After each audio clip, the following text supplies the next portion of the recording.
Macedonian, and I guess we can all agree that, Ma- you know, Macedonian women aren't black. I guess that's something everyone agrees on. How does it make sense? But no, they don't have to make sense. That's the problem nowadays. I remember, you know Piers Morgan, right? Yeah, I've heard about it, but You've heard of his show. about him, yeah, He's a great TV presenter. Actually, he worked in many different channels, and now he has his own show. Anyways, he hosted. I'm not sure if you know this guy from Egypt, Dr. Bassem Yousef. yeah. Maybe you do. I know him. Yeah. He's great. Yeah, he's nice, funny. I'm not sure if I've watched many of his things lately, but from what I remember, he was great. But I've seen this interview, and he had against him one guy who I guess is either an African immigrant who's American now, like a recently immigrated, or he's just African American. Not quite sure. But the guy had authored a book, and that's, of course, they were opponents. The Dr. Bassem Youssef is an Egyptian, and he was against this this awful and disrespectful. Really, you can't describe this choice of casting a black woman as it's not part of your history as an American. To the producer, who my guess is not quite sure, but I'm almost sure that the it's Will Smith's wife. Like, it's not your culture, it's not your country, and you talk all the time over there in the United States about cultural appropriation. If you've heard the term, they use this term to describe anyone. I'm not sure if you remember. It started to become popular as a term when maybe a few years ago. I'm not sure, 5 years or what. It was before Corona, that's for sure.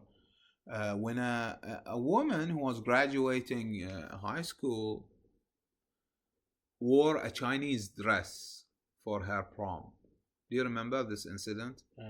No, because it is not actually worthy of news. But I guess even the BBC, maybe if we look it up, we can find an article in the BBC about this at the time. So imagine, like, is this something to talk about even? Although because if you think about it, we do have racists here who would have an issue with an expat wearing Arab traditional clothing, but these people are considered racists even among our people themselves. Like, why are you taking an issue? Like, most of the sane, I guess, like, would your friends be against a Bengali, like totally against it? Like, they might think it's silly, they might think it's funny, but they will not be like having a real issue, like as if the guy was a policeman, he would go and stop him and arrest him for it. Some guys do discuss it in this way, and it's the same, in my opinion, when you behave like this. And who are you policing for? You are not policing your traditions, you are policing other people's traditions. So you understand what the Yeah. woke are doing here is this. So uh, the same people are here again, culturally appropriating Cleopatra and the history of the pharaohs and Egypt.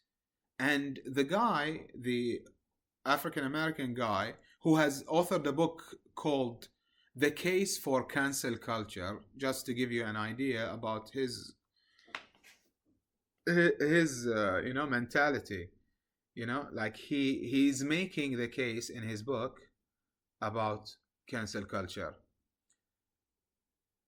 Why does cancel culture or what does it do for us, or why is it important maybe, and how what are the good things about it, let's say, why we need cancel culture. That's his point of his book.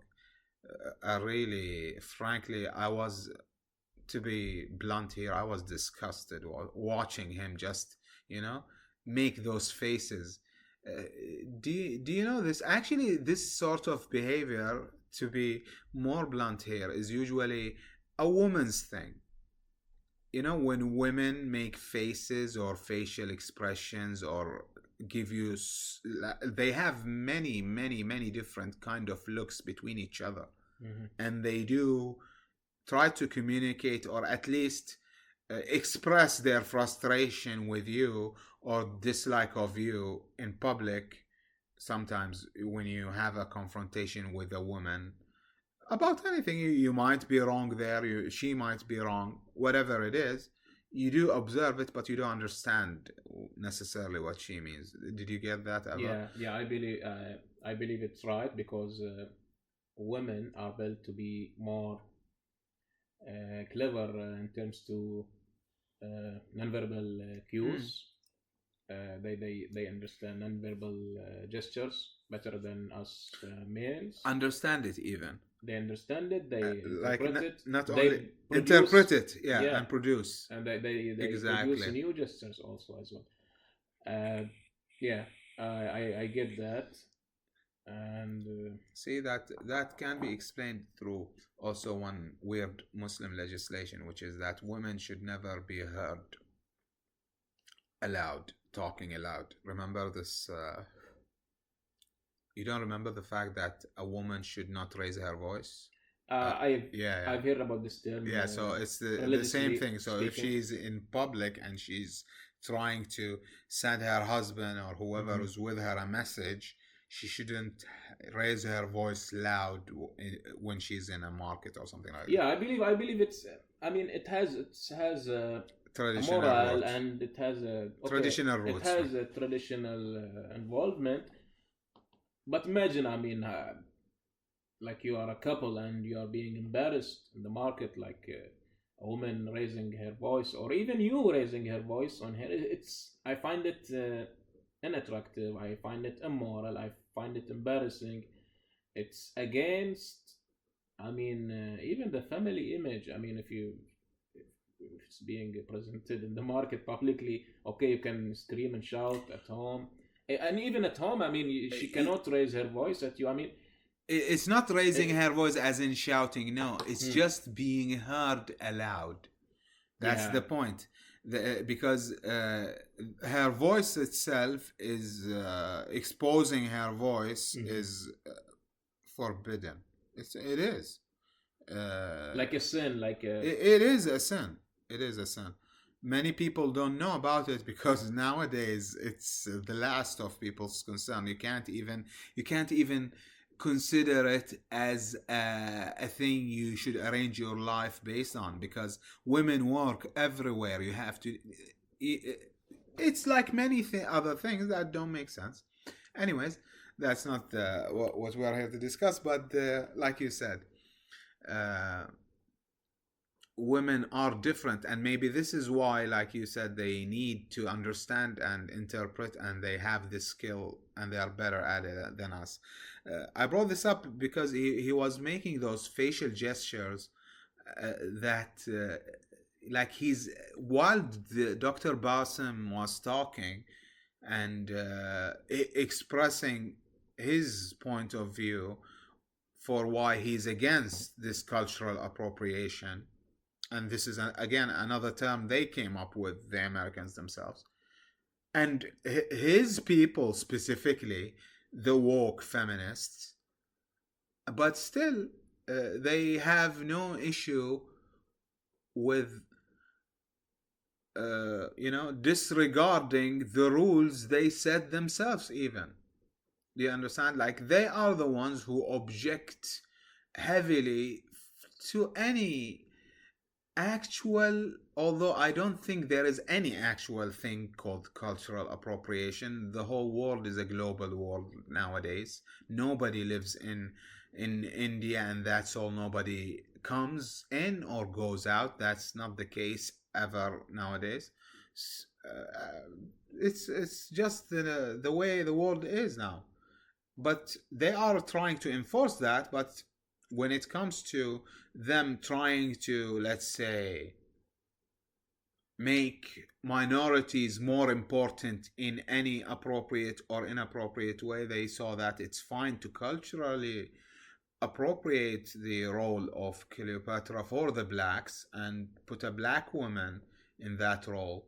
And this author guy, I don't remember his name, of the Case for Cancel Culture book, uh, he was even trying to insinuate that there are, and of course there is no such a thing, that there are some legends or stories that the pharaohs weren't Egyptian, were black actually, from one of their kingdoms in Mali or Nigeria. I don't know, I'm not sure. And the doctor was saying that we know about those kingdoms, they were there at the time, but they were something separate and had nothing to do with this. This is established and written history. Sub-Saharan Africans are different from those on the north of the, you know, Yeah, the Great Desert, Saharan Desert. yeah. I find the term. I mean, as a exploitation. You mean culture? Yeah, cultural appropriation. Yeah. It is weird. It is not a big deal. Again, trying to. Emphasize on the subject. Yeah, I agree with you. I mean, I find no shame of like an Arab wearing as an American or as an American wearing as an Arab. Uh, of course, it will have different interpretation. Like depends how he sees himself. Like is he like joking or Is some people they cannot joke. I mean, get the joke. Like some Arabs they cannot get the joke properly. But I find the term. I mean, of course, you can wear whatever you want. I mean, as long as and it's not a big deal. Yeah, as long as you're being funny, as long as you're being nice, respectful, and your motives are sincere. So I don't find it as a problem, but uh, because mostly we are, I think we come from. I believe we are all relatives. If we go 1,000 years ago, I'm not versed in the history, but I believe we have a commonality like an inheritance or where do we come from genetically, genetics or gene wise. Of course, I mean, for example, I've seen a documentary like there is a conflict between Kurdish and Turkish people, for example, of course, because the Kurds they want their independent empire, they want to establish their country, and the Turkish they don't like the Kurds, and the Kurds they don't like the Turks. So there was study a DNA test was conducted in this movie. This video, I think you can find it on YouTube. So this Turkish guy was finding himself as a Turkish, as a traditional national Turkish, and he despises the Kurds. So after testing or sending his DNA for test, he found more related. It was found that he's Kurdish. He's more related to them than he thought he was. Yeah. So I mean, how he sees himself now, like I'm against myself. Is he a scumbag now? I think he's a scumbag. No. In his own eyes, I mean, like, he is a scumbag. But he says, yeah. And in the other way, okay. I mean, some let's say like Jewish or Arab. Okay, I don't see myself as a Jew. We know that originally Arab countries many from of them Jew. Like this is actually then later to the Prophet himself, I guess, because they claim they don't say it directly, but they say that he followed one of the Abrahamic religions, and there are three. Of course. According to their claims, they are the third. So and he wasn't a Christian since his wife's uncle, I guess, Ibn Nawfal, if you remember, is uh, is a priest or something of that sort. But there was nothing ever indicated in his relationship with him that the Prophet himself is also following the same religion. No, they say that he's following an Abrahamic religion. So what it should mean is that he's following Judaism.